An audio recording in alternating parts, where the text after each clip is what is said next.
The rain hammered against the window like angry fingers demanding entry. Matching the frantic rhythm of my heart, I folded the tiny yellow onesie with trembling hands.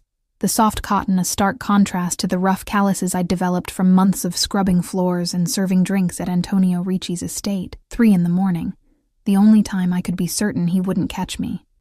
Even the guards relaxed their vigilance during these hollow hours, when even the most devoted soldiers needed rest.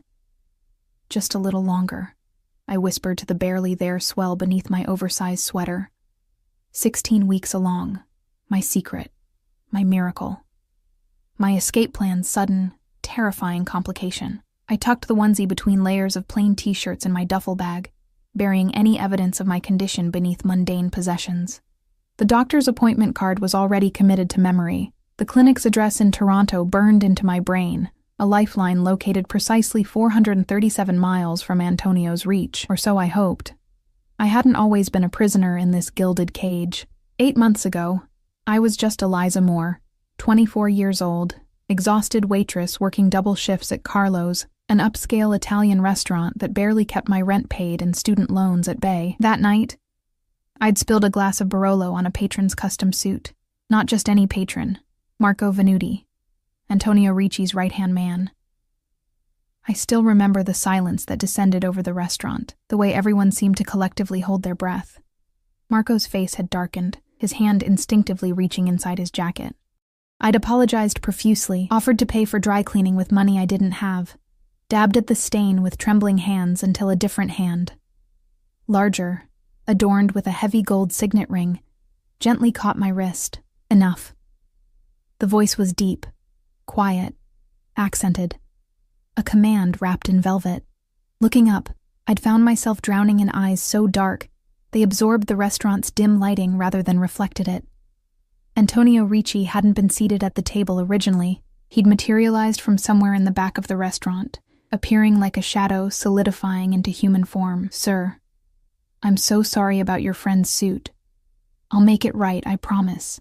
My voice had sounded pathetically small, even to my own ears. His mouth had curved into something not quite a smile. Some messes can't be cleaned, only replaced. Then, to my manager who had rushed over, "Bill me for the suit, and for her remaining shift, Ms. Moore." Eliza Moore, I'd supplied automatically, still not understanding what was happening. "Ms. Moore will be leaving with me. She has a new position to fill, not a request. A statement of fact." I'd protested, of course, said I couldn't possibly leave mid-shift.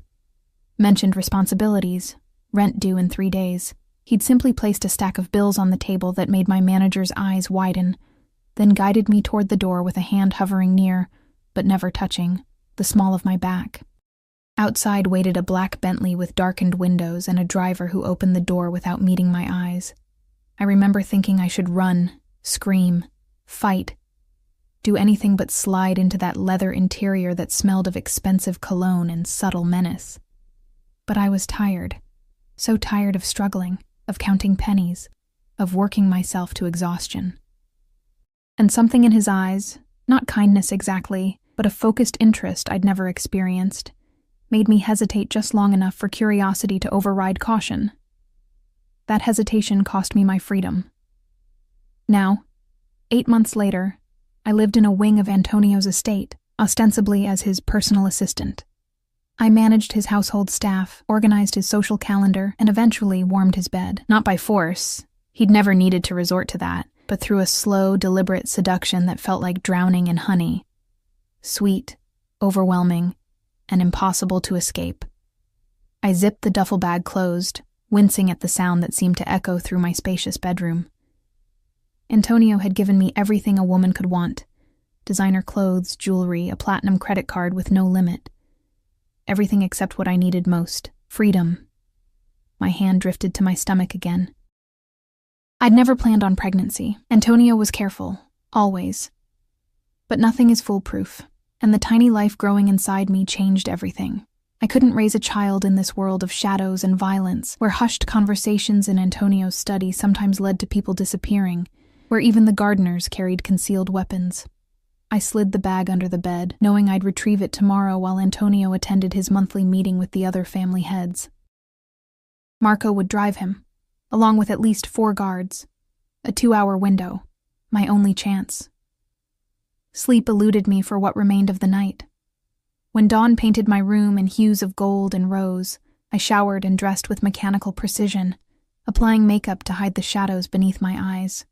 Antonio noticed everything. One sign of distress or unusual behavior would trigger his protective instincts, which were really just another form of control. I made my way to the dining room where breakfast awaited us every morning. Antonio was already there, reading something on his tablet, a cup of espresso steaming beside him. He wore a charcoal gray suit that hugged his broad shoulders perfectly. His dark hair slicked back from a face that belonged on Renaissance paintings, all sharp angles and aristocratic features. Buongiorno, tesoro. He didn't look up immediately, but I felt his awareness of me like a physical touch. Good morning, I replied, taking my usual seat to his right. A maid immediately appeared with my tea. Ginger, not my usual Earl Grey. I froze. Antonio's eyes flicked up then, catching my expression.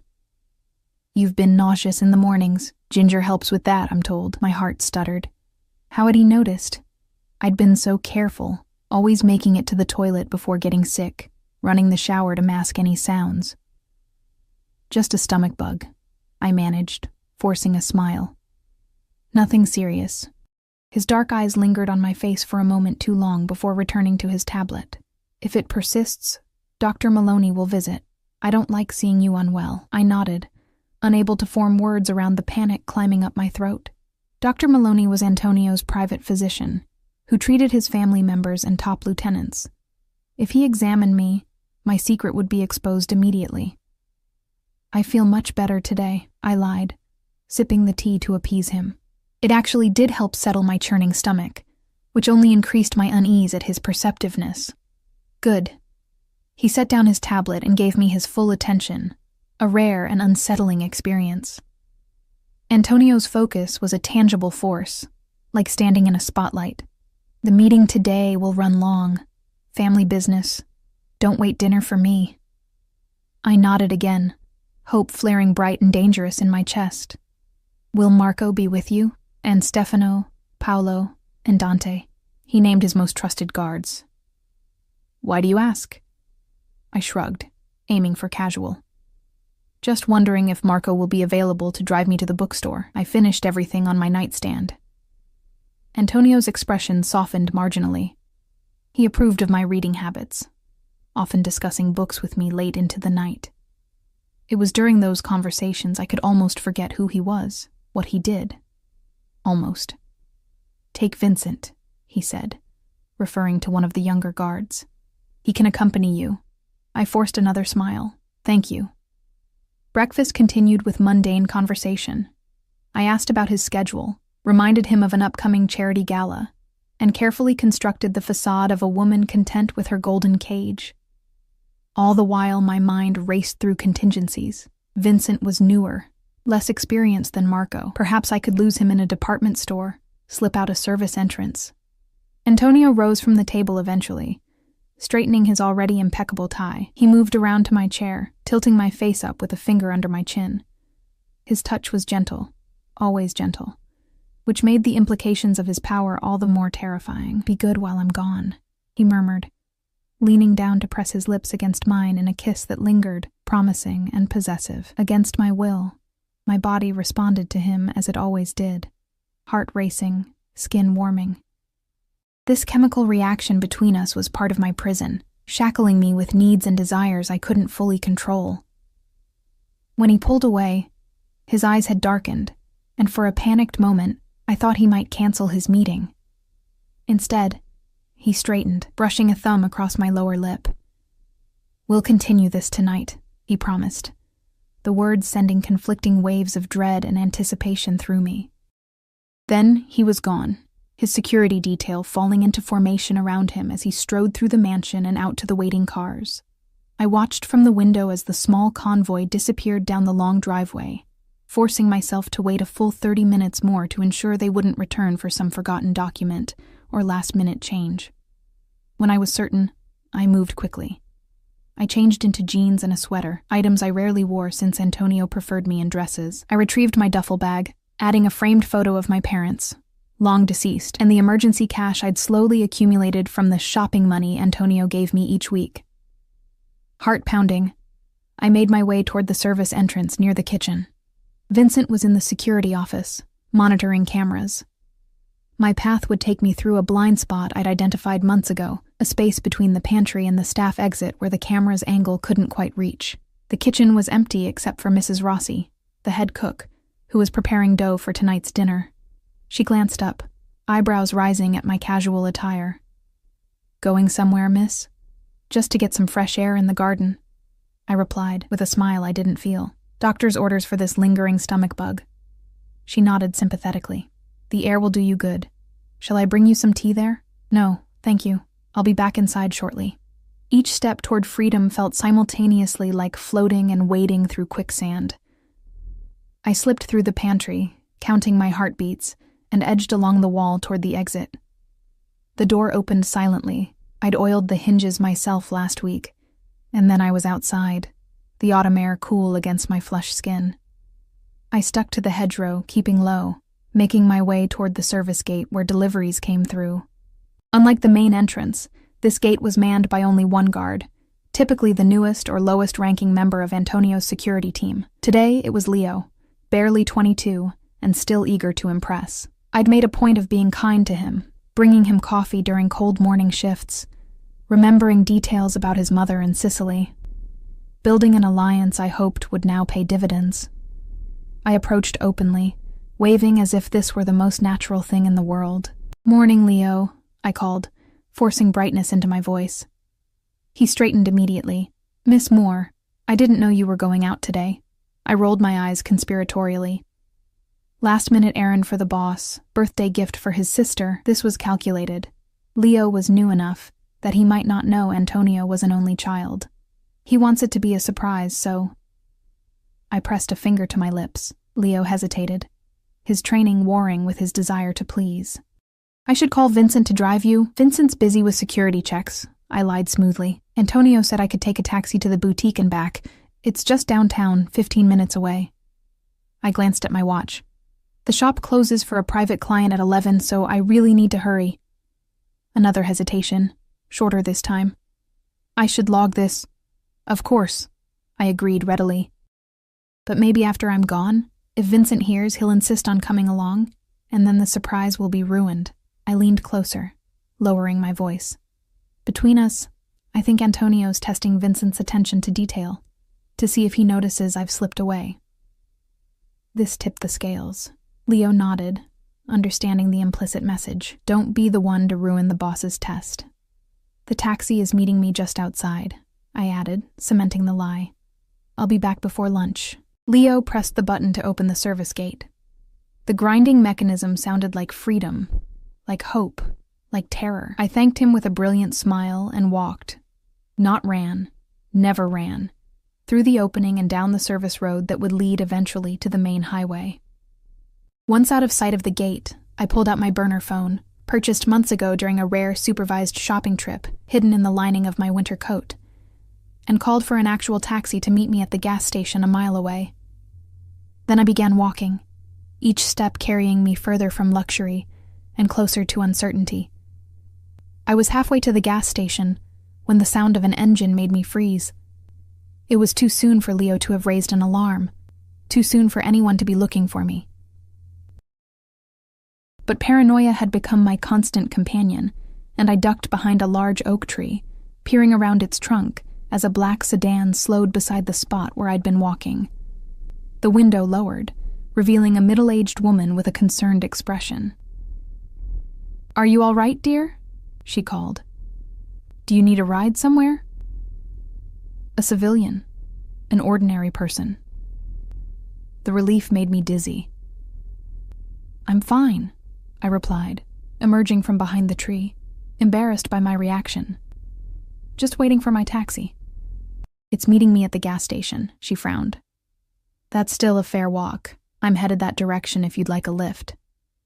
Every instinct screamed caution, but she was clearly not one of Antonio's people. Just a good Samaritan.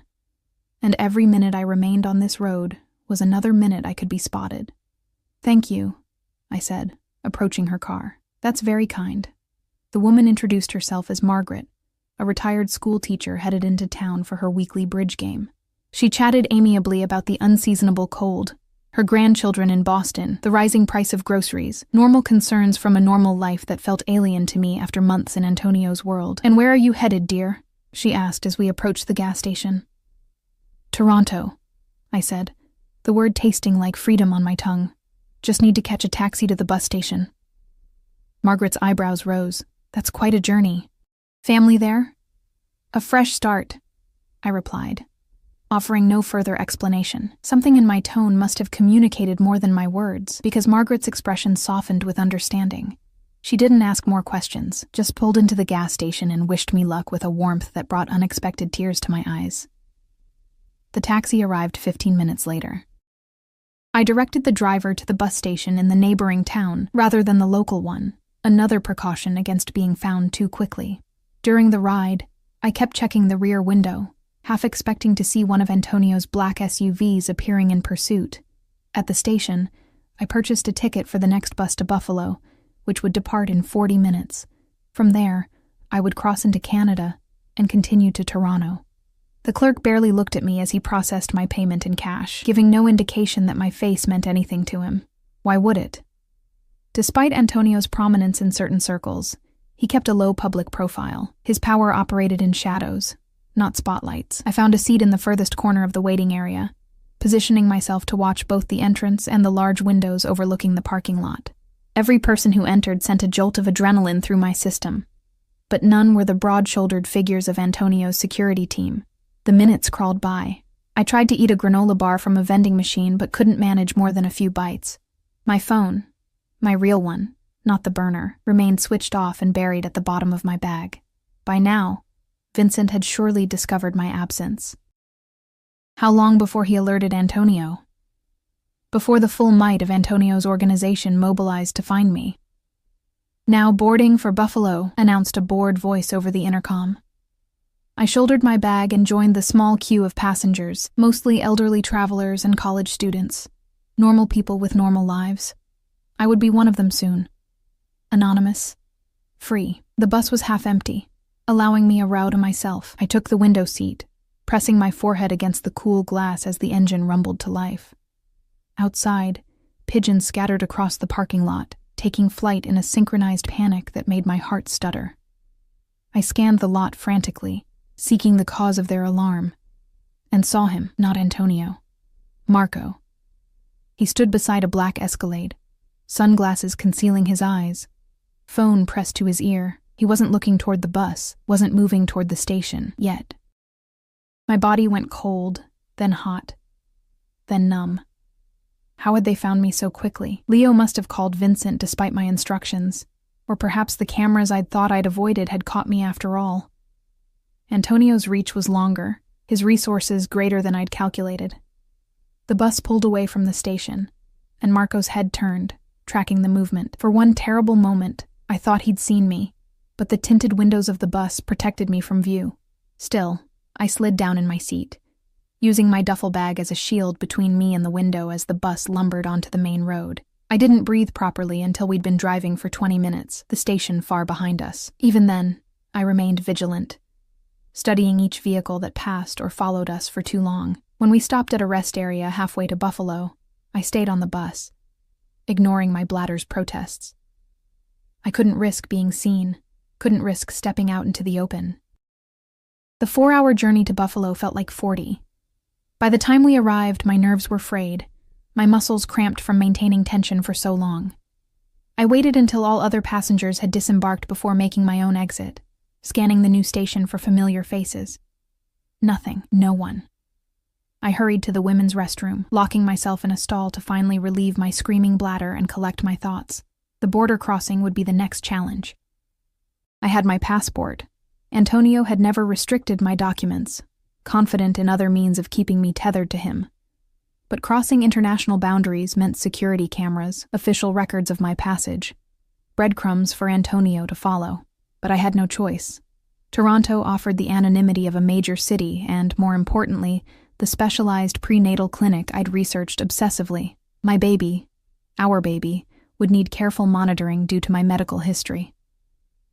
A heart murmur I'd had since childhood meant pregnancy carried additional risks. Risks I couldn't ignore even while running for my freedom. I splashed water on my face, reapplied minimal makeup, and tried to look like someone with nothing to hide. In the mirror, a pale woman with huge blue eyes stared back at me, fear visible despite my efforts. I took several deep breaths, straightened my shoulders, and recited the mantras that had kept me going these past weeks. I am stronger than I look. This child deserves better. I will not live in fear. The taxi queue outside the station moved quickly. When my turn came, I requested a ride to the Peace Bridge border crossing, and the driver nodded without interest. This close to Canada, such crossings were routine. "Business or pleasure in Canada?" he asked, making conversational small talk as we drove. "Visiting family," I lied smoothly. "My sister just had a baby." "Nice. Boy or girl?" "Girl." They named her Emma. The fabrication came easily, details flowing to support the fiction. Antonio had taught me this unwittingly. I'd watched him create convincing narratives on the fly during business calls, spinning webs of half-truths that entrapped listeners in their plausibility. At the border crossing, I joined the pedestrian line, passport in hand, rehearsing my cover story. The line moved steadily forward until suddenly it was my turn, my passport being examined by an officer whose face betrayed no emotion. "Purpose of your visit to Canada?" "Visiting my sister and her new baby in Toronto." "Length of stay?" 2 weeks. "Where are you staying?" "With my sister, at 247 Brunswick Avenue." The address I'd memorized for the clinic altered slightly. "Anything to declare?" "No, sir." He stamped my passport, barely looking at me. "Enjoy your stay in Canada, ma'am." Just like that, I was through, on Canadian soil. Still not safe. Nowhere would be truly safe as long as Antonio lived, but further from his immediate reach. I hailed another taxi on the Canadian side, directing it to the nearest car rental agency. Using the fake ID I'd obtained months ago, another precaution planned during sleepless nights, I rented a nondescript gray Honda and headed for Toronto, 3 hours northeast. The highway stretched before me, Canadian farmland rolling past my windows. For the first time since leaving the estate, I allowed myself to think beyond the immediate next step. I had enough cash for 2 months in a modest apartment if I budgeted carefully. The clinic appointment was scheduled for next week. I would need prenatal vitamins, proper food, winter clothes as my pregnancy progressed and the Canadian winter deepened. I would need a job, something that paid cash, something that wouldn't require extensive background checks.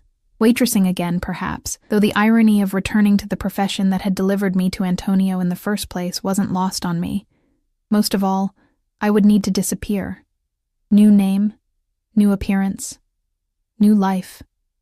The old Eliza Moore would cease to exist, replaced by someone I hadn't fully invented yet. Rain began to fall as I approached Toronto, the skyscrapers emerging through mist like sentinels. I found a cheap motel on the outskirts of the city, paying cash for 3 nights. The room was clean but sparse, a far cry from my luxurious quarters at Antonio's estate.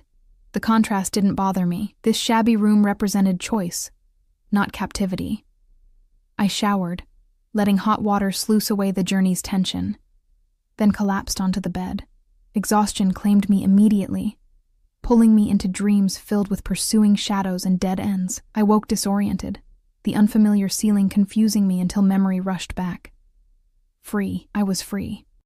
My phone showed 7:14 p.m. I'd slept for nearly 5 hours. Hunger gnawed at my stomach, reminding me I was eating for 2 now. The motel office had advertised a diner across the street. Not gourmet Italian cuisine prepared by Mrs. Rossi, but it would suffice. I pulled on fresh clothes and was reaching for the door when a knock froze me mid-motion. 3 sharp raps, authoritative, familiar. My breath caught in my throat. It couldn't be. Not already. Not here. "Housekeeping," called a female voice with a thick Eastern European accent.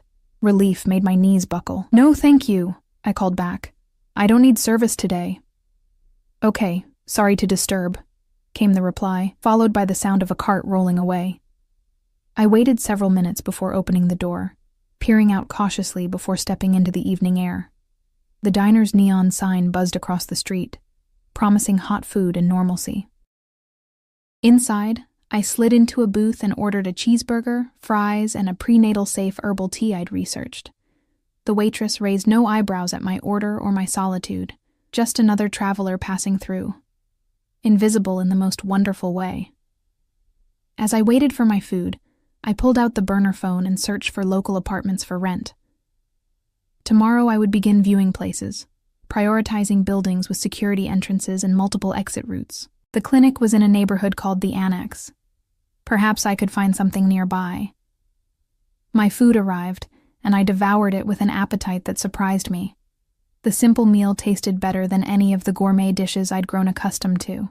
Freedom, it seemed, was the best seasoning. I was halfway through my fries when the diner's door opened, admitting a blast of cool air and a trio of men in business suits. I glanced up automatically, then froze. A fry suspended halfway to my mouth. None of them were Antonio's men. Of course they weren't. Just ordinary businessmen stopping for dinner. But the moment of panic lingered, curdling in my stomach. This would be my life now, flinching at shadows, seeing threats in every dark-haired man. Never fully relaxing, the weight of it settled on my shoulders. A different kind of prison. No. I refused to live that way. I would be cautious, yes, but not paralyzed by fear. I finished my meal deliberately, paid the bill, and walked back to the motel with measured steps. In my room, I unpacked properly, hanging my few clothes in the closet, arranging toiletries in the bathroom, making this temporary space mine. A small act of defiance against the impermanence that had defined my recent existence. The baby clothes, the yellow onesie that had nearly betrayed me. I placed under my pillow a talisman, a promise. "We're going to be okay," I whispered, hand on my stomach. "We're going to be free." I slept fitfully that night, dreaming of Antonio. Not nightmares of pursuit, but worse somehow. Dreams of his touch, his rare smiles, the moments when I'd almost convinced myself what we had was love, not possession. I woke aching with a confused blend of relief and loss that disgusted me. The next 3 days passed in a blur of apartment viewings and practical preparations. I found a small one-bedroom in a secure building 10 blocks from the clinic, signing a month-to-month lease under my false identity. I purchased essentials, groceries, additional clothing, a prepaid Canadian phone. I scouted the neighborhood, noting escape routes, police stations, 24-hour businesses where I could seek refuge if needed. Each night I checked the locks 3 times before sleeping. Each morning, I scanned the street from my window before venturing out. Hypervigilance became my companion, as constant as the gentle fluttering I'd begun to feel from the life growing within me. On the 4th day, I visited the clinic for my initial appointment. The doctor was kind, competent, asking no questions about my missing medical records or absent partner. She confirmed what I already knew: 16 weeks pregnant with a seemingly healthy baby. Too early to determine gender, but all measurable indicators within normal ranges. "Your heart murmur is mild," she assured me after listening to my chest. "We'll monitor it closely, but I don't anticipate complications if you follow care guidelines." I left with prenatal vitamins, pamphlets on maternal nutrition, and a small black and white sonogram image that I couldn't stop staring at. A tiny human with clearly visible fingers, a defined spine, the round curve of a head. My child. Antonio's child. A human being who deserved better than the life either of us had planned. I tucked the sonogram into my wallet, nestled beside my fake ID. Proof of my purpose, my reason for running. Looking at it brought clarity whenever doubts crept in, and they did creep in, particularly at night when loneliness pressed heaviest. By the end of my 2nd week in Toronto, I'd established the beginnings of a routine. I found work at a small cafe 3 blocks from my apartment. Nothing fancy, just serving coffee and pastries to morning commuters. The owner, May, was a Chinese-Canadian woman in her 60s who asked few questions and paid in cash at the end of each shift. My pregnancy wasn't showing enough yet to raise questions, and I'd invented a convenient fiction about a husband in the military, deployed overseas, to discourage personal inquiries. The work was exhausting in my condition, but the mundane interactions with customers helped anchor me to this new reality. Each "thank you" and "have a nice day" exchanged with a stranger reinforced that I was just another person now, unremarkable, unworthy of a second glance. At night, I researched childbirth classes, pediatricians, childcare options, planning for a future that still felt precarious, but increasingly possible. I even allowed myself to browse baby furniture online, though I purchased nothing that couldn't be abandoned at a moment's notice. I was adapting, surviving, almost beginning to believe I'd escaped. Then came the roses. They arrived at the cafe during my morning shift exactly 17 days after I'd fled Antonio's estate. 24 blood-red blooms arranged in a crystal vase I recognized immediately. Baccarat crystal, Antonio's preferred brand for the fresh flowers that had appeared in my room each week at his home. "Delivery for Eliza," announced the courier, setting the arrangement on the counter. May clapped her hands in delight. "Secret admirer?" she asked, eyeing the luxurious arrangement. I couldn't speak. Couldn't breathe. The room tilted dangerously, edges blurring. "Eliza? Are you all right?" May's voice seemed to come from very far away. "Fine," I managed, just surprised. "There's a card," she pointed out, reaching for the small envelope nestled among the blooms. "I'll read it later," I said quickly, snatching it before she could open it. "Private. From my husband." The lie tasted like ashes. May nodded, still admiring the flowers. "Very romantic man, your husband. These must have cost a fortune." Money had never been an object for Antonio. What he valued was possession, complete and unchallenged. I finished my shift mechanically, smiling at customers while my mind raced through increasingly desperate scenarios. How had he found me? What surveillance had I missed? Was he here, in Toronto, or merely demonstrating his reach? The card remained unopened in my pocket. A ticking bomb I couldn't bring myself to defuse. Only when I'd locked myself in the employee bathroom did I finally extract it with trembling fingers. The envelope contained a single card, with a handwritten message in Antonio's elegant script. "The penthouse suite at the Ritz-Carlton. 8 p.m. tonight. Come home, Tesoro." This game has gone on long enough. No threats. No mention of consequences if I refused. He didn't need to spell them out. I tore the card into tiny pieces and flushed them down the toilet. Then I bent over the sink, splashing cold water on my face to combat the wave of nausea that had nothing to do with pregnancy. I couldn't go back to May, couldn't face her questions, or the damning roses still displayed prominently on the counter. Instead, I grabbed my coat and slipped out the back door, texting her that I felt ill and needed to leave early.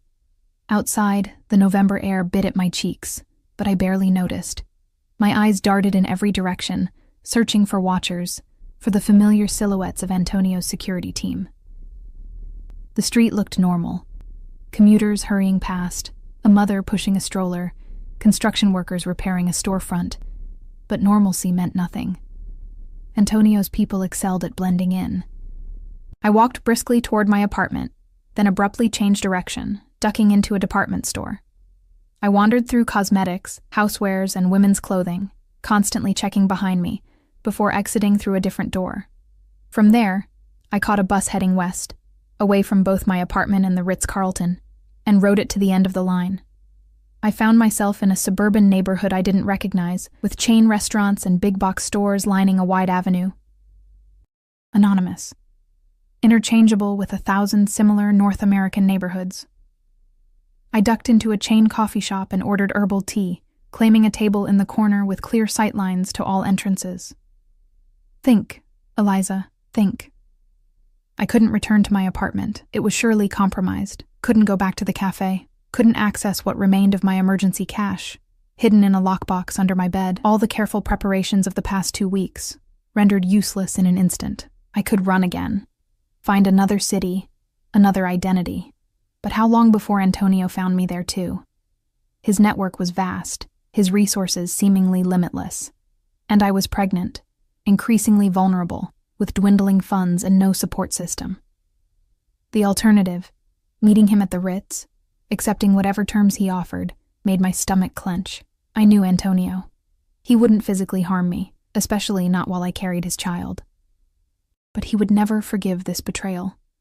Never trust me again. The relative freedom I'd enjoyed before would seem expansive compared to the restrictions he'd impose now. A golden cage would become an iron one. As the afternoon wore on, I considered and discarded a dozen different plans. Go to the police? With what evidence? Antonio's legitimate businesses formed a perfect shield for his other activities. Cross the border back to the States? Impossible without returning to my apartment for my passport. Disappear into Toronto's shelter system?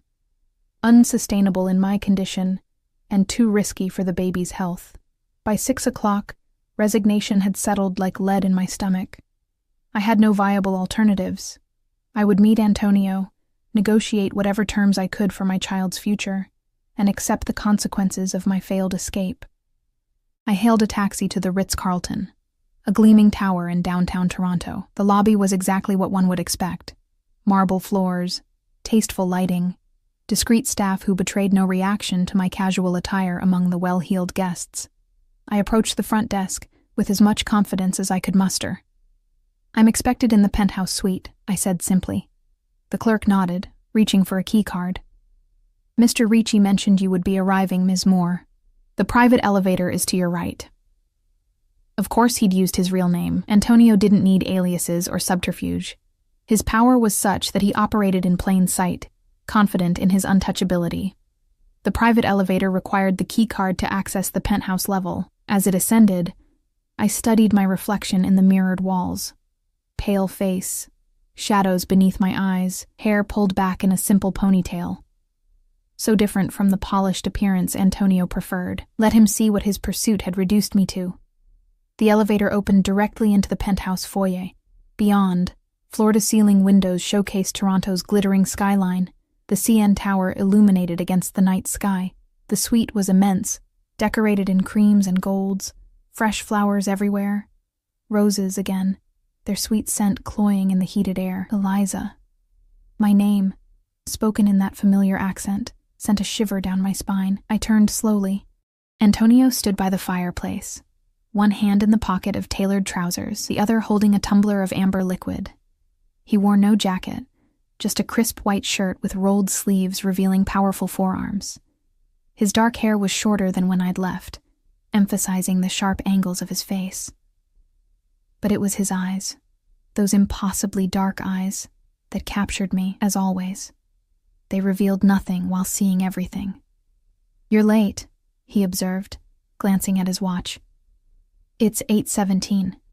I found my voice, determined not to show weakness. I considered not coming at all. A slight incline of his head, acknowledging the point. "Yet here you are. You didn't leave me many options." "I left you none." He took a sip of his drink. That was the point. He gestured to a sitting area near the windows. "Sit. You look tired." I remained standing. "How did you find me?" The question provoked something like disappointment in his expression. "You know better than that, Tesoro. I never lost you." A cold weight settled in my chest. "The border crossing?" "Among other things." He set his glass down and approached, moving with the fluid grace that had always reminded me of a predator. "Did you really think I wouldn't have systems in place? That I wouldn't be alerted the moment your passport was scanned?" He stopped an arm's length away, close enough that I could smell his cologne, sandalwood and cedar, expensive and familiar. My traitor body responded with a surge of awareness I despised. "You've been watching me all this time," I realized aloud. "The apartment, the cafe, of course. You're mine, Eliza. I protect what's mine." The possessive declaration should have angered me, but exhaustion dulled my reactions. Why wait? Why let me believe I was free for over 2 weeks? Something complicated crossed his features. "I was curious to see what you would do, where you would go." His eyes drifted to my stomach, still mostly flat beneath my sweater. "What you were hiding from me." My hand moved instinctively to cover my abdomen. "How long have you known? Suspected?" "Since before you left." "Confirmed?" "The day after, when I found your hidden prenatal vitamins." His jaw tightened. "You should have told me." "Would it have mattered? Would you have let me go?" A harsh laugh escaped him. "Go? Why would I ever let you go?" He moved closer, backing me against the window. "And now that you carry my child, never." His hand came up to cup my face, thumb brushing my cheekbone in a touch so gentle it nearly undid me. This was Antonio's most dangerous weapon, the contrast between his implacable will and his tender gestures. the illusion of choice within absolute control. "I'm not going back," I said, injecting steel into my voice. "Not to be a prisoner. You were never a prisoner, Eliza." "What would you call it then?" "I couldn't leave the estate without guards. Couldn't speak to anyone without your knowledge. Couldn't make a single decision about my own life." His expression darkened. "I gave you everything. Security, luxury, a position at my side few women would ever achieve. Everything except freedom." "Freedom," he repeated, the word sounding foreign on his tongue. "To do what? Return to working double shifts for tips? To that apartment where the heat failed every winter? To dodging your landlord on the first of each month?" His fingers tightened slightly on my jaw. "I saved you from that life. I didn't ask to be saved. No one who needs saving ever does." He released me and stepped back, retrieving his drink. "You're being dramatic, Tesoro. You had freedoms. You managed my household, organized events, accompanied me to business dinners, traveled with me to Milan, to Paris. Always under watch, always within the boundaries you set." He shrugged, unmoved. "The world is dangerous, particularly my world. That's exactly why I left," I said, my voice rising despite my determination to remain calm. "I won't raise our child in that environment. Surrounded by violence, by criminal activity, by fear." The glass in his hand stilled halfway to his lips. "Our child," he repeated softly, eyes dropping again to my stomach. "A son?" "I don't know yet. It's too early to tell." Something shifted in his expression then, a softening I hadn't anticipated. He set his glass down and approached me again, this time dropping to one knee before me. Before I could react, he pressed his palm flat against my abdomen, his large hand spanning almost the entire slight swell. "My child," he murmured, reverence mixing with possessiveness in his tone. "My blood." I remained frozen, unsure how to respond to this unexpected vulnerability. Antonio had never spoken of wanting children, had never indicated family life was part of his vision for us. Yet the naked longing on his face as he touched the evidence of his progeny was unmistakable. "Family is everything, Eliza," he said, still kneeling. "Everything I do to build a legacy, to create something that will outlast me." He looked up, dark eyes intense.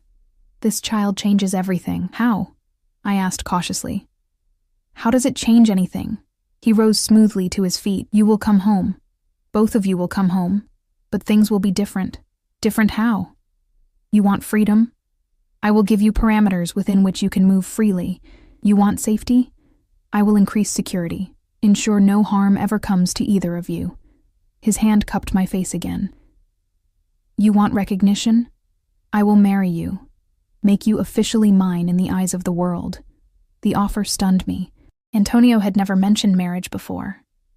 In his world, legal ties were complications, potential vulnerabilities, that he would consider it now. "Marriage doesn't solve the fundamental problem," I said slowly.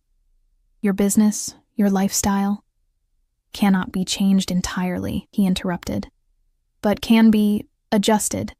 Legitimate enterprises expanded, certain other activities delegated or discontinued." I stared at him, searching for deception and finding none. "You would do that? For the child?"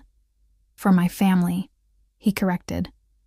"For what matters most." His words hung in the air between us, a promise I wasn't sure I could trust. Antonio never made concessions. He negotiated, manipulated, and ultimately prevailed. This sudden willingness to compromise felt like another trap, more subtle, but no less confining. "I need time," I said finally, "to think about what you're offering." Antonio's expression hardened. "You misunderstand, Tesoro. This isn't a negotiation where you walk away to consider terms. You're coming home with me tonight. And if I refuse?" His smile was cold. "Then things become considerably less pleasant. Not for you, never for you, but perhaps for May, whose expired visa I've been graciously ignoring. Or for that doctor at the prenatal clinic who prescribes her self-controlled substances. So many vulnerable people in your new life, Eliza." The threat, delivered so casually, stole my breath. This was the Antonio I'd fled. The man who viewed people as chess pieces, who found everyone's weakness and exploited it mercilessly. "You wouldn't," I whispered, knowing even as I said it that he absolutely would. "I would prefer not to," he acknowledged. "I would prefer you make the intelligent choice. The choice that protects our child and secures your comfort." He checked his watch. "The jet is waiting. We leave in 1 hour." "The jet? We're flying back tonight?" "Of course. I have business to attend to tomorrow. Important meetings I've postponed for this retrieval operation." The clinical term made me flinch. That's all this was to him. An asset retrieval, like recovering stolen property. Despite his declarations about family, about marriage, nothing fundamental had changed in how he saw me. As a possession. His possession. "I need to pack my things," I said, playing for time. "My clothes, my unnecessary. Everything you need is at home. Anything specific can be replaced." "Of course." My meager Toronto belongings were beneath his notice, unworthy of delay. The practical items I'd purchased for the baby, a few onesies, soft blankets, a stuffed rabbit, were nothing compared to what Antonio would provide. Designer clothes, custom furniture, a nursery that would rival royal accommodations, a gilded cage for a second generation. 1 hour, I repeated dully. Antonio nodded, satisfied with my apparent acquiescence. He returned to the sidebar to refill his drink, his back momentarily to me. "Would you like something?" "Non-alcoholic, of course. Water, please." He filled a crystal tumbler from a bottle of San Pellegrino. He'd always insisted on the Italian brand even in America, and brought it to me, his fingers brushing mine in the transfer. The casual contact sent an unwelcome jolt through me, a reminder of the physical chemistry that had been part of my imprisonment. "Sit," he suggested again, gesturing to the plush sofa. "You look pale." This time I obeyed, partly because my legs truly did feel weak beneath me. Antonio took a seat opposite, studying me with the intense focus that had always made me feel simultaneously seen and dissected. "You've lost weight," he observed. "Not eating properly?" The concern in his voice sounded genuine, which only confused me further. Antonio's ability to compartmentalize was extraordinary. He could threaten innocent people one moment and worry about my nutrition the next, seeing no contradiction in his behavior. "Morning sickness," I replied. "It comes and goes." He frowned.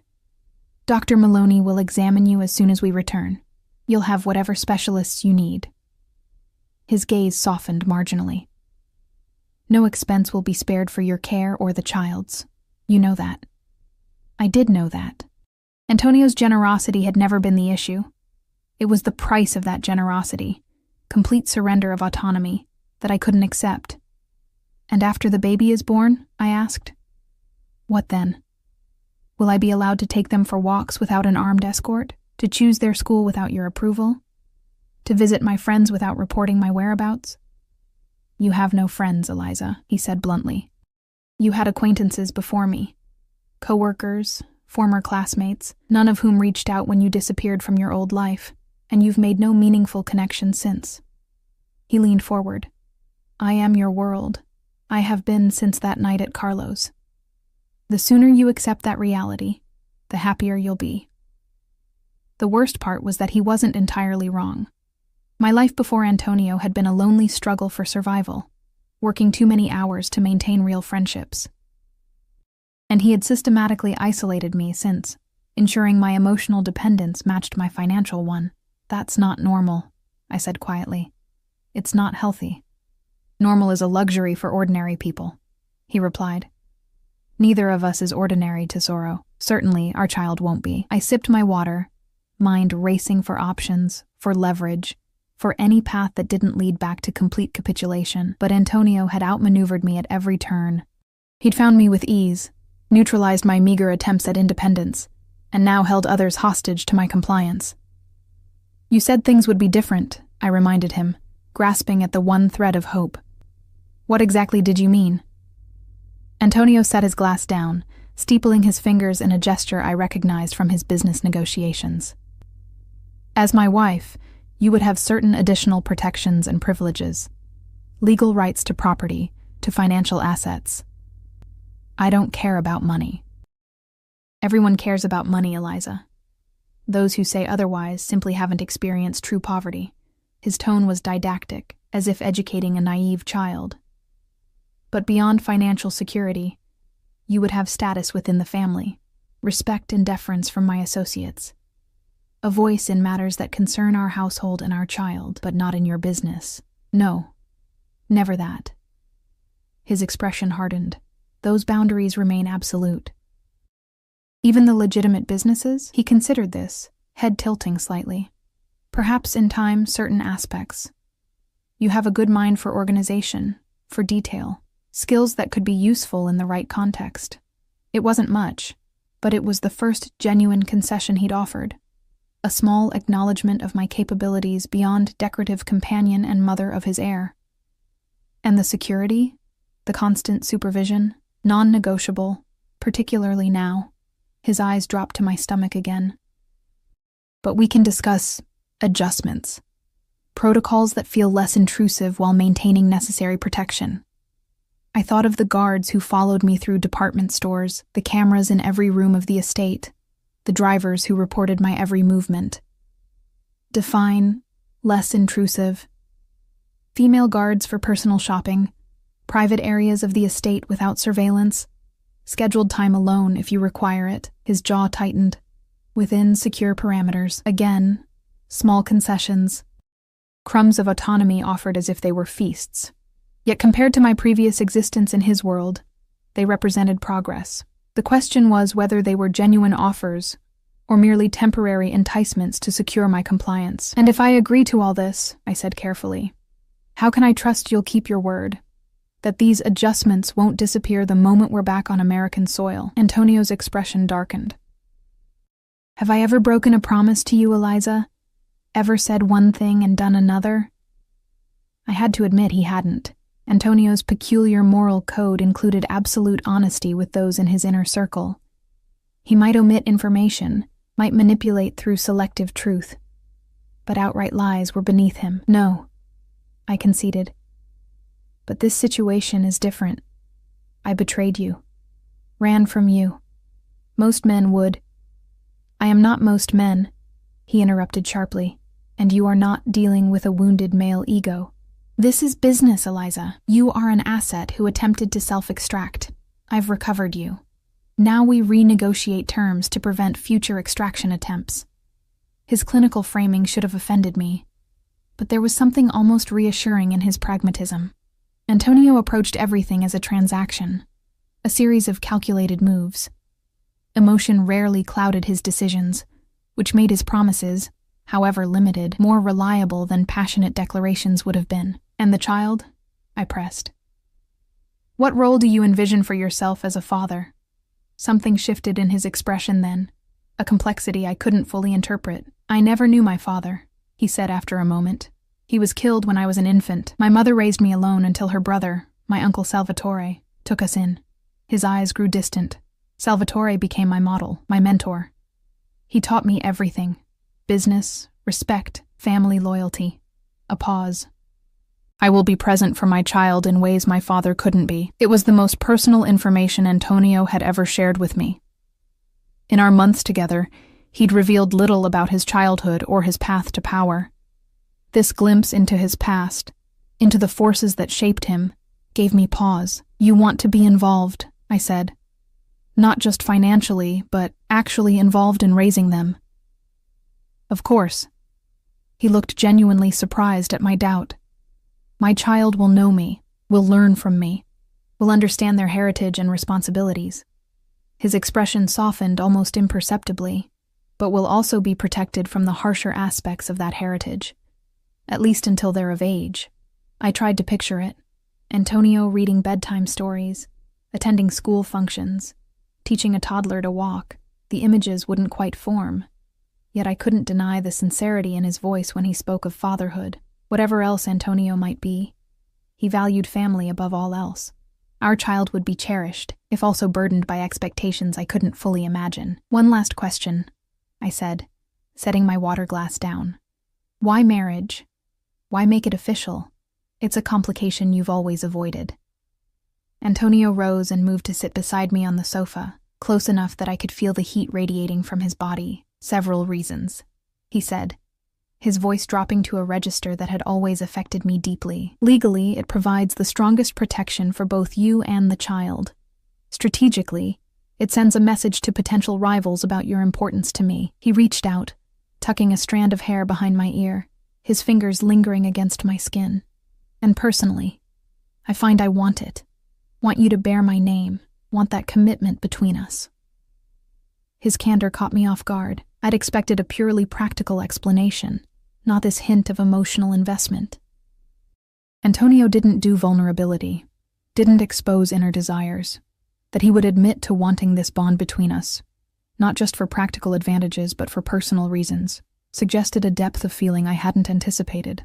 "I need your answer, Eliza," he said quietly. "The jet is waiting. Either we leave together, with a new understanding between us, or I make certain calls that will have unfortunate consequences for those you've befriended here." And there it was, the threat beneath the negotiation, the steel fist within the velvet glove. Whatever genuine feeling Antonio might have for me, for our child, his fundamental nature remained unchanged. He would use any leverage, inflict any collateral damage, to achieve his objectives. I looked around the luxurious suite, at the skyline beyond the windows, at the brief taste of freedom I'd experienced. Then I looked at Antonio, the man who had captured me body and soul from our first meeting, who had given me a life of unprecedented privilege and unprecedented constraint, who now offered a modified cage in exchange for my willing return. "If I come back," I said slowly, "I want it in writing, all of it. The terms of my freedom, the boundaries, the concessions, a formal agreement." A smile curved his lips, not the cold one from earlier, but the rare, genuine expression that transformed his face from intimidating to devastatingly handsome. "A contract? How very American of you, Tesoro." "I'm serious, Antonio. I know you are." He reached into his jacket pocket and withdrew a folded document, which is why I had this prepared before I came. Of course he had. Antonio was always 3 steps ahead, anticipating my moves before I made them. I took the papers with unsteady hands, scanning clauses about personal security protocols, private areas of the estate, financial provisions, educational trusts for the child. "You'll note there's nothing about my business operations," he said, watching me read. "Those remain separate, as discussed." The document was surprisingly comprehensive, addressing most of the concerns I'd raised and some I hadn't considered. It even included provisions for regular visits to my preferred doctors in Toronto, with appropriate security arrangements. "This is thorough," I admitted. "I know what matters to you, Eliza. I've always known." He took the papers back, setting them on the coffee table. "We can revise if necessary, but the framework is sound, legal, binding, and enforceable." "Enforceable by whom? You own half the judges in 3 states." He inclined his head, acknowledging the point. "Then trust must form part of our arrangement, as it does in any marriage." Marriage. The word still startled me each time he said it. Marriage to Antonio Ricci. A commitment even more binding than the invisible chains that had held me before. Yet also, potentially, a source of power I hadn't previously wielded. As his wife, mother of his heir, I would have status within his organization. Respect, perhaps even influence in time. It wasn't freedom, not truly, but it was a different kind of cage, one with a view, with room to move, with the possibility of gradual expansion. And our child would have both parents, security, opportunities beyond what I could provide alone. "Time to decide, Eliza," Antonio said, glancing at his watch. "The pilot has filed our flight plan. Security is waiting downstairs." I looked into his eyes, searching for any sign of deception, any hint that this elaborate negotiation was merely a pretense before returning to the status quo. What I saw instead surprised me, an intensity that went beyond possession, beyond control, something that, in another man, might be called vulnerability. "Yes," I said finally. "I'll come back, under these terms, for our child." Relief flickered across his features before his composed mask returned. A wise decision. He extended his hand to help me rise from the sofa, I hesitated briefly before placing my fingers in his palm, feeling the familiar calluses on his trigger finger, the strength that could be brutal or gentle depending on his mood. Antonio pulled me to my feet with effortless grace, then used the momentum to draw me closer until barely an inch separated us. "One more thing," he murmured, his breath warm against my face. "If you ever run again, if you ever take my child from me, there will be no negotiation, no agreement, only consequences. Do you understand?" The threat should have terrified me. Instead, it clarified something essential, Antonio's fear. Not that I would escape him permanently. He'd already proven I couldn't. But that I would separate him from his child, deny him the family connection he clearly valued above all else. "I understand," I replied, holding his gaze. "And I want you to understand something too. I didn't run because I didn't care for you. I ran because I couldn't breathe, because I needed to know I could make choices. For myself, for our baby.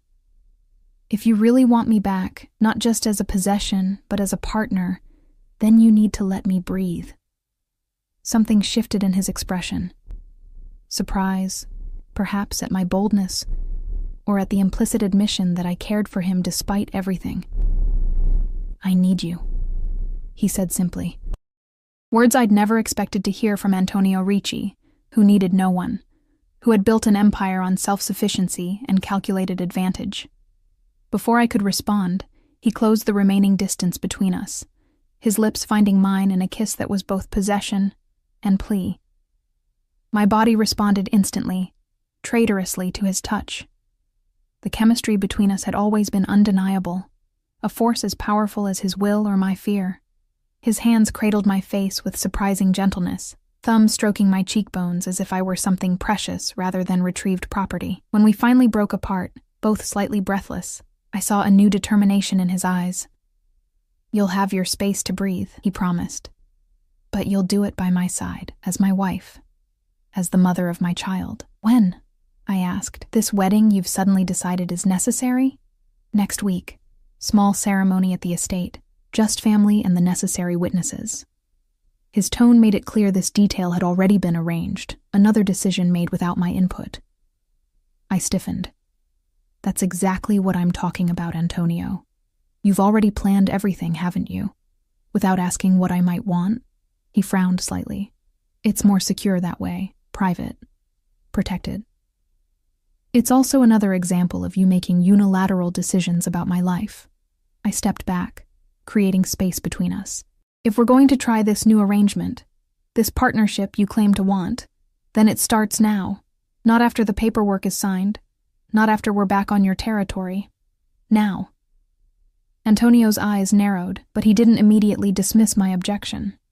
I could almost see the calculations running behind those dark irises, weighing the benefits of asserting control against the value of securing my willing cooperation. "What would you prefer?" he asked finally, the question itself a concession. "A month," I said. "Time to adjust to this new reality, to see if you're serious about the changes you've promised." I gestured to the contract on the table. "Time to have my own lawyer review that agreement." His eyebrows rose. "You have a lawyer?" "I will," I countered. "One not on your payroll, independent counsel."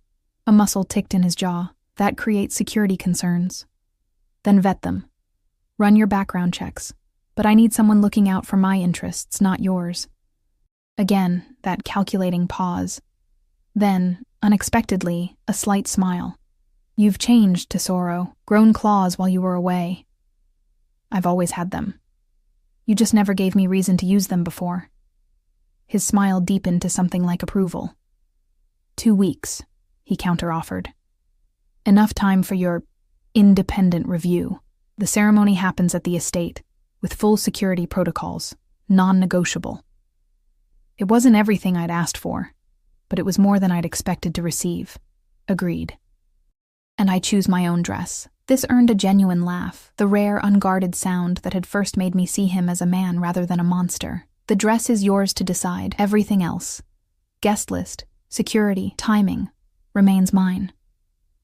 "And the honeymoon?" I asked, suddenly curious if this figured into his plans. "Italy," he said without hesitation. My villa in Positano, private, secure, and his eyes softened fractionally. Beautiful enough even for you. The thought of the Amalfi Coast, of sun-drenched cliffs and Mediterranean waters, was undeniably appealing. A true vacation, rather than a business trip where I'd been primarily decorative, might actually be pleasant, even with security hovering discreetly in the background. I'd like that, I admitted. Antonio checked his watch again. Now, we really must go. The jet is waiting. This time, I nodded without argument. I'd secured what concessions I could for now. The real battle for independence, for partnership, would unfold over months and years, a marathon, not a sprint. I have nothing with me, I reminded him. No passport, no clothes. All arranged, he replied dismissively. New passport waiting on the plane. Clothes at home. His eyes traveled down my body, a familiar heat in his gaze. Though I've always preferred you without them. The casual intimacy of the remark brought color to my cheeks. This, too, was part of Antonio's power over me, his ability to shift from business to bedroom with a single glance, a single suggestive comment. The physical connection between us had always been intense, overwhelming my better judgment and blurring the lines of my captivity. "The plane," I prompted, unwilling to let him see how easily he could still affect me. He nodded, offering his arm in a courtly gesture at odds with the modern setting. I hesitated only briefly before placing my hand in the crook of his elbow, allowing him to guide me toward the elevator. As we descended to the lobby, a strange calm settled over me. I wasn't returning to captivity. Not exactly. Nor was I achieving the freedom I'd sought when I fled with a duffel bag of meager possessions and desperate hopes. I was entering something new, undefined, with both risks and potential rewards I couldn't fully calculate. The lobby was conspicuously empty when the elevator doors opened, cleared of witnesses, no doubt, on Antonio's orders. Outside, a black SUV idled at the curb, flanked by two more identical vehicles. Marco stood beside the center car, opening the door as we approached. "Everything secure?" Antonio asked him. "Yes, boss. Route confirmed. Decoys in place." Marco's eyes flicked to me briefly, his expression unreadable. Had he been the one to track me to Toronto? To report my prenatal appointment, my job at the cafe? Probably. Marco's loyalty to Antonio was absolute. His efficiency legendary within the organization. Antonio helped me into the vehicle's plush interior before sliding in beside me. The door closed with a solid thunk, sealing us in climate-controlled privacy. The partition between us and the driver was already raised. "Comfortable?" Antonio asked as the SUV pulled away from the curb. "Yes," I answered automatically, then realized it was true. After weeks of cheap motels and a Spartan apartment, the vehicle's leather upholstery and smooth ride were luxuries I'd forgotten I'd grown accustomed to. Antonio reached for my hand, entwining our fingers. "The flight is just over 2 hours. You should rest. You look exhausted." I was exhausted, bone-deep tired from weeks of hypervigilance, from constant fear of discovery that had, in the end, proved entirely justified. Now, with the decision made and my immediate future settled, the adrenaline that had kept me functioning was rapidly ebbing, leaving leaden fatigue in its wake. "I might sleep on the plane," I conceded. "Good." His thumb traced idle patterns on my palm, the casual intimacy both comforting and confusing. "When we land, we'll go directly to the estate. Dr. Maloney will examine you first thing tomorrow." The estate. Home, according to Antonio. Prison, according to my recent perspective. The truth I was beginning to understand lay somewhere in between, a place defined less by its physical boundaries than by the power dynamics within them, dynamics I was now cautiously attempting to shift. "And then?" I asked. "Then we begin our new arrangement," he replied simply. "You'll review the contract with your lawyer. I'll make the necessary adjustments to security protocols. We'll announce our engagement." "Announce it to whom? Your criminal associates?" I couldn't keep the edge from my voice. Antonio's expression hardened slightly. "To family, to business partners, to society, in appropriate venues." His grip tightened on my hand. You'll find, Eliza, that the line between criminal and legitimate is far less clear than your American movies would suggest. Many of my associates are respected businessmen, philanthropists, civic leaders, who also happen to engage in racketeering, money laundering, and worse. The world is complex. People are complex. His dark eyes held mine. I am complex. As are you, it seems. What does that mean? It means you claim to despise what I do, who I am, yet you're drawn to me nonetheless. It means you ran from me, but couldn't bring yourself to go far enough that I wouldn't find you. It means you negotiate terms like a seasoned consigliere while trembling at my touch. His free hand moved to my face, fingers tracing my jawline. Complex. I wanted to deny it, to present my motivations as pure and straightforward, protection for my child, escape from control, but he wasn't entirely wrong. Something in me responded to Antonio in ways I couldn't fully rationalize, a pull that transcended fear or pragmatism. Perhaps, I admitted. We're both more complicated than simple labels would suggest. His answering smile held genuine warmth.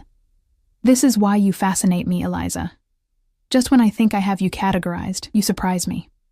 We lapsed into silence as the motorcade navigated Toronto's evening traffic.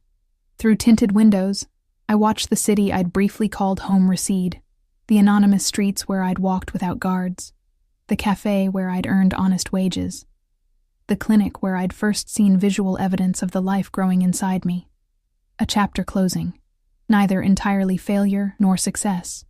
At the private airfield, Antonio's jet waited as promised, sleek, white, obscenely luxurious. More guards formed a perimeter as we transferred from vehicles to aircraft, their vigilance a reminder of the world I was re-entering. A world of wealth and danger, of protection that doubled as confinement. Inside, the jet's interior gleamed with leather and polished wood. A flight attendant greeted us with practiced deference, offering drinks, snacks, anything we might desire for the short journey. I declined everything except water, suddenly overwhelmed by the transition from my modest Toronto existence back into Antonio's rarefied atmosphere. Antonio guided me to a plush seat, buckling me in with proprietary care before taking his place opposite. As the engines hummed to life and the plane began to taxi, he studied me with an intensity that might have unnerved me weeks earlier. Second thoughts? He asked quietly. I considered lying, then decided against it. Our new arrangement, whatever it proved to be, should begin with honesty. Many. But also certainty that this is the right choice for our child. He nodded, apparently satisfied with this answer. Rest now, tesoro. Everything else can wait until we're home. Home. The word still felt complicated, loaded with contradictions. But as the plane lifted into the night sky, leaving Canadian soil and my brief taste of independence behind, I found myself oddly calm. The future stretching before me wasn't the freedom I'd sought, nor the captivity I'd fled. It was something uncharted, a negotiated space between Antonio's control and my autonomy. I placed a protective hand over my stomach, over the child who had changed everything, who had driven me to flee, and ultimately brought me back under modified terms. This small life, not yet visible to the world, had already reshaped power dynamics that had seemed immutable. We're going to be okay, I whispered, echoing the promise I'd made in that motel room so many nights ago. Different circumstances, different context, but the same essential truth. I would protect this child, find a way forward, create a life that balanced safety and freedom. Across from me, Antonio watched with those perceptive dark eyes, missing nothing. He reached across the space between us, placing his hand over mine on my stomach, our child sheltered beneath the touch of both parents. Yes, he agreed softly. We are. And for the first time since I'd entered his world, I believed it might actually be true.